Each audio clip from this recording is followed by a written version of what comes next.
Hey everyone, today I'm going to show you how to change your local Steam saves to Steam Cloud, so your game progress is always backed up and synced across devices. Without any further ado, let's get started. First, open your Steam app and log in with your credentials. Once you're logged in and on the main Steam interface, direct your attention to the upper left corner of the screen. You'll see several menu options there, and you want to click on Library. This is where all your installed and available games are displayed, making it easy to manage them.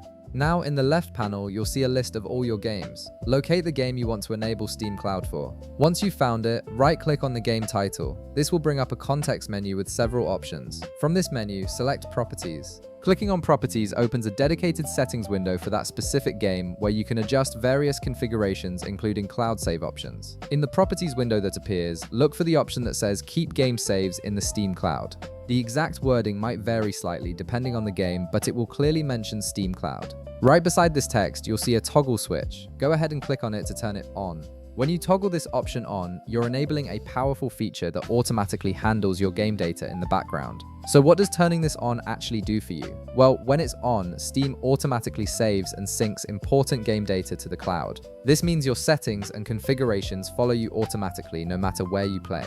Your progress and settings will follow you if you log in on another PC, laptop, or even the Steam Deck. You can start playing on your desktop at home, then continue your game on a different computer without losing any progress. Even better, if your PC breaks, resets, or files get deleted, you can restore your saves from Steam Cloud without any hassle. It's essentially an automatic backup system that protects your gaming progress. And that's all there is to it. You've now configured your game to use Steam Cloud instead of only saving locally, giving you peace of mind that your progress is safe and accessible from anywhere. If this video helped you out, be sure to leave a like, subscribe, and I'll see you in the next one.